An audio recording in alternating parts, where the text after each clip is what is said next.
is going through calamity, they don't want to hear that. But like I said, just like a woman, when she's giving birth to a child, she has to go through that process. It's going to hurt. You know what I'm saying? It's very, you know, it's not, you know, it doesn't feel very well. You're feeling uncomfortable. That's what the planet. The planet is in a state of uncomfortability right now because the planet has to transition by way of the ether, by way of the noble gases that's hitting the planet. Yeah, man. Yeah, this is wow. This. Let me ask you this: what would you describe for somebody? You know, we keep hearing the term ether, and even hip hop heads heard the term ether years ago when Nas made a song against Jay-Z. What would be another what would you describe ether as for somebody who's having difficulty in understanding exactly what is ether? Ether is thought. Ether is one of those things where it doesn't have corporeal form. But like I said, but when you trap ether by subatomic particles of photons light, that's where you have a compressed energy to where it creates physical matter. So where you're able to speak things into existence.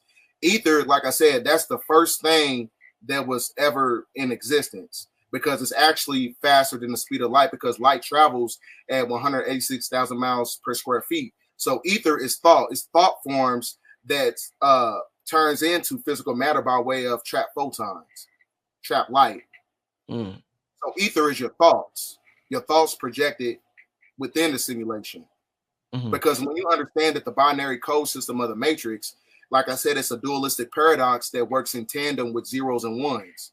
So the zero is a representation of the divine feminine energy, right? Which is basically the womb of creation, dark matter energy.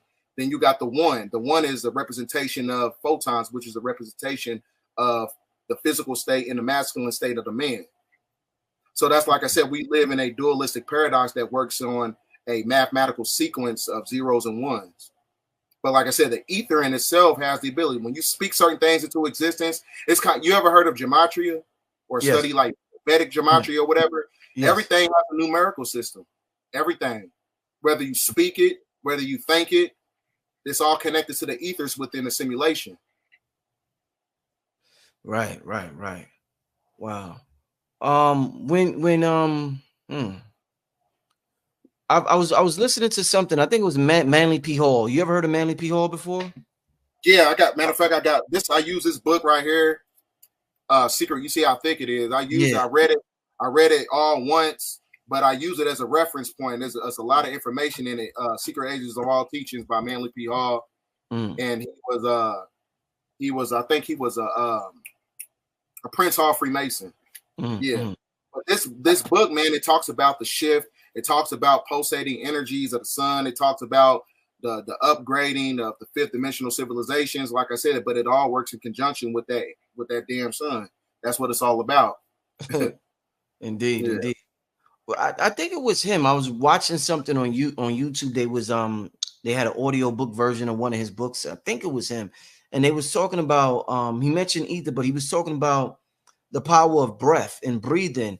And he said they told us what we're breathing is oxygen, but if we really knew what we were breathing, we would appreciate and take breathing much more serious. So let me ask you, in terms of the breath and in terms of breathing, they say, oh, you're breathing oxygen. Is there something more spiritual, more happening than what they're telling us when we're inhaling and exhaling? Is there something more than what they're telling us with that? It definitely is, because when oxidation in itself basically breaks down the hemoglobin cellular structure. Yeah. So when it breaks down the hemoglobin cellular structure in your physiology or whatever, that means that the body is not able to upgrade itself on an intrinsic level when you're talking about immortalized cell lines, because the oxygen in itself is a part of the spiritual cutoff. Just like you know how when in X-Men, when you see a superhero or whatever, when they get their arm cut off or whatever, they're able to regenerate themselves, but you're not able to tap into that energy because the oxygen breaks down the hemoglobin. It breaks down those cellular structures. So like I said, oxidation in itself, basically, it's kind of works in conjunction with the aspect of how people say that you're not supposed to drink, H2O, whatever, because you're supposed to be drinking hydrogen-based water and just get your water from the fruit. It basically works in tandem with that as well. So oxidation breaks down the your genetical codes, actually. Wow. Indeed. This is why we age. Yeah. Yeah.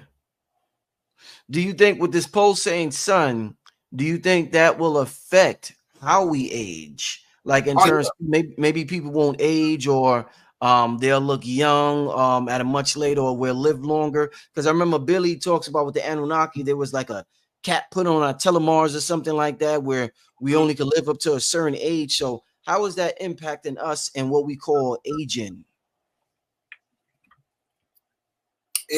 Like I said, when you understand, now this is in correlation to the mental Stargate. Now you have the neuroendocrine transducer. So when you understand, when you have the neuroendocrine transducer activated, it basically transmutes the carbonated body into a crystalline state. So when you're able to crystallize, that your cells don't break down as much as they did, during that process. So I don't know if it'll take us 20 years, 40 years, or 50 years to get to that energy, but crystallization has to, the carbon body has to transmute into a crystalline state. It has to happen. You know what I'm saying? That's kind of part of the prophecy, because like I said, the planet is going back into the time where you had a fifth dimensional civilization where people were able to live for thousands of years. So that same energy is coming right back to the planet. It may not happen, during this time period or whatever, but like I said, it may take, another, 100 years, 50 years. You know what I'm saying? No, definitely. So it's the upgrading of genetics. Yeah. Yeah. When you in your other video, when we're familiar with the term Stargate, and you mentioned the mental Stargate. How exactly do we activate this mental Stargate? You activate it by separating yourself from the conscious energy grid of the three-dimensional world. So everything in third density basically subjugates the mind. So as I was telling you before, you have to get away from the lunar energy. You got to use your emotions as a navigation system. Use the material plane as a form of evolution. So, like I said, sometimes you got to use the matrix in order to get out of it. So, like I said, a lot of people be like, well, I don't like materialism and stuff like that. Sometimes you got to spend money in order to create your own energetic space to where you don't need outside stimulation. That's why I build up my energetic space. To where this is kind of like my just like, you got monks, they got their own. This is like my tomb right here, you know what I'm saying? I got my TV room. So it's like I said, you got to use that energy of the material world and you transmute it, not because you have a veneration and a credence, for materialistic items. But like I said, you gotta transgress that energy. You gotta use it as a form of a positive energy. So like I said, I don't have to go out and do nothing. You know what I'm saying? Like I go out to the gym, I get some sun, but I want to maintain in my energetic space. This is my cipher. Indeed. Yeah, that our home, I think we don't understand how important it is to design our home to our liking spiritually and just psychologically, so we could be as comfortable as possible, because that's the best place to tap in spiritually at home. That's that's your throne. So you got to design it how you want. So yeah, I'm definitely in favor for that, my brother. That's a fact. That's a fact because your sacred energetic space is a emulation of what's going on with you mentally and spiritually. Yeah. So if your room is a mess, your life is a mess. Your car is a mess, your life is a mess. Your house is a mess, your life is a mess. Because like I said, that same energy embarks upon real life situations. Yeah. That's why I think I was talking to you before. I'm not sure who. And brother was saying how we make sure before you leave that house, make sure you make your bed. And it'll make a world of a difference. Something as simple as that will make a world of a difference. And when I started doing it, I was like, damn, he's right. It's a completely different vibe. When you come home and your bed is made, whole different vibe, yo. Most definitely. Yeah, shit is amazing. Let me talk about since we're talking about the sun and this pulsating sun, and people are reporting seeing so many things in the sky, UFOs and everything. Yeah, I heard you was talking about UFOs. What in terms of UFOs being cloaked, what would you say is going on right now in the skies with UFOs? Are they cloaked as clouds? Are they cloaked as something else? Like, how does this cloaking technology work with UFOs, where there may be one right in the sky, but I can't see it? Okay. Well, when you understand that the nimbic system works in conjunction with the nimbostratus, real clouds are basically formed by way of extraction of radiation from the ground and is transmuted into the nimbostratus. So the cloaking technology of UFOs happens when you have UFOs going into fourth octave ether. When you go into fourth octave ether, ether is a form of a gas state. That ether has the ability to extract all electrical devices in order to cloak itself. It basically extracts energy from everything in third density. So that's why when you watch the movie Nope, in order for the ship to cloak itself, all the energy, the electrical devices basically shut down. But when it was able to show itself or whatever, that's when electricity and technology, it basically didn't shut down. So fourth octave ether, it basically extracts all energy from technological devices to cloak itself. So when you see a cloaked, UFO or whatever, it has the ability to basically extract energy from everything in third density. That's what it's pulling. It's pulling on energy. So is this why they're often over water, because they extract the electricity from the water? I'm not sure. That's a good question, though. That's a good question. That's definitely a good question. But that's how they that's how they cloak themselves. They pulling on all the energies. So like I said, that also correlates with the energy, the electrical grid system. There's been so many things going on with our devices. You know what I'm saying? Like I don't in my house. You know what I'm saying? Like the electricity's been going bad. I thought I had to call the electrician. I thought maybe I had some bad outlets or something. But what's happening is these new energies that's on the planet ever since the solar eclipse, you're getting a lot more glitching. And I put a video in my last video of the mental Stargate. It shows you in the nighttime, there's a guy, he had a ring camera, and he was basically showing like the front of his yard, and you look into the sky, and it was showing, it went from nighttime, and then the background, the sky went green to where the UFO was able to show itself. Like I said, gamma radiation, ether, by way of the energy of the sun, has the ability to manipulate the grid system. That goes all the way back to the pulsating energy of the sun. You're going from green to blue, right? It's an ascension process. It's not only acclimated to the color spectrum of your chakra system, because like I said, blue, the blue star Kachina is the great purifier. You purify yourself by activating the throat chakra from green to blue. It's an ascension process. Then you get into the ultraviolet light spectrum, the Christ consciousness. So it's all a transmutation process. Why was you mentioned Hermes and the fluids earlier, and you also mentioned in green a lot. I always hear people associate green with Tahuti and the emerald tablets. What is it about green and the emerald tablets and Tahuti? What's the connection? Well, green is a representation of evolution. So whether you best way I can break it down, when you understand like Hinduism, you got Krishna is the outer manifestation of Shiva. Shiva means 7. G is the 7th letter of the alphabet, which is also where you get the color green when you got the word God. Because when you study the supreme mathematics of the 5% nation, 7 represents God. Your God self is your Christ self, your Christ consciousness. Your Christ consciousness is activated by the olfactory nerve. The olfactory nerve is your spirit of Melchizedek. The spirit of Melchizedek is Tahuti, Thoth, or Hermes. Or Enki.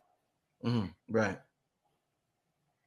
Melchizedek is the spirit of Melchizedek. You mentioned Melchizedek already. Yeah. Okay. Yeah, I didn't hear. Okay. All right.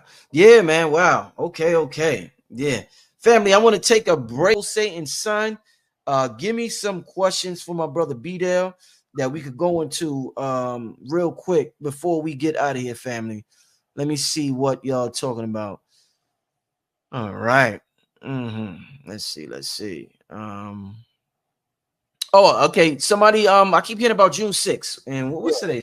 What's the deal with what's that? 666? Yeah. What's crazy, I was doing, before we started this presentation and this broadcast, I was doing some research and whatever. And what I recently just came across, like today, I told you that you have the alignment of 6 planets that happens every 100 years. So what just happened not too long ago, there's a super earthquake being activated in the Cascadian Seduction Zone. And the in the North Pacific, Northwest Pacific, and then you got Los Angeles and Las Vegas, and it says within 3 to 5 days. Mm-hmm. That's Wow. what it says. So that's a publication that says that emergency prediction update talking about the West Coast super earthquake. Mm-hmm. So I don't know if that has something to do with the 6 planets aligning is going to be the precursor to that, because like I said, when you have an alignment, there's always an energy there. Yeah. Wow, indeed. You was also to us in terms of you mentioned the mental Stargate. In terms of Stargates on the planet and the pulsating sun, is there any Stargates or portals that we should know about that are being activated across the country that maybe some of us should tap into, areas we should go to tap into that may be highly active at this time? Anywhere that you have like mounds are basically gateway portals or whatever. You got St. Louis, Missouri, where you have the St. Louis Arc that was built by CIA agents in the National Geospatial Agency. All these people, they know that, you know, certain land masses that basically works in tandem with the Big Dipper star constellation. So you got 7 different energy centers on the planet. You got St. Louis, Chicago, Detroit. Then you got Philly, New York, Boston, and Washington, D.C., I think. And all those geographical areas are basically in alignment with the Big Dipper star constellation. All those are basically interstellar gateways. So that's why they subjugate those energies. That's why you see in those areas, you got the great majority of, you know, carbonated beings on the planet there. You got a lot of your your best speakers on the planet, you know, when you study, you know, ancient history or whatever, you know, Dr. What's his face? Noble Drew Ali. Then you had, he came from Detroit. Then you had Malcolm X. He came from the Detroit and the Chicago area, whatever. So all those areas are basically in alignment with the Big Dipper star constellation. So all those 7 cities are basically energy centers. So anywhere you got mounds, anywhere places like the Cascadian Seduction Zone in Arizona. We already talked about the Grand Canyon. That was my first broadcast. All those areas are basically highly, you know, intrinsic, you know, areas for, you know, spiritual energy and activation and stuff. Okay. Are the dimensional layers thin? I was sun gazing in a dream, and the sun here is more powerful than the sun I seen in the astral realm. Yeah, most definitely, because this is just my, you know, based on my own independent research and my own independent thoughts. I don't remember, you know, 10 years ago, you know, seeing the sun and the moon out at the same time. So when you see the sun and the moon out at the same time, that is a form of balancement. Everything's going back into its original balance. So the moon in itself is what subjugated the spiritual energy on the planet. So the veil is being thin right now because that gamma radiation is basically breaking down the photon-like spectrum that works in tandem with Saturn and the moon. So that's basically the simulation. The simulation is being exposed, just like Sister Myra said. Everything is being exposed right now. Everything is being exposed because the simulation is basically short-circuiting. Basically, everything is basically malfunctioning.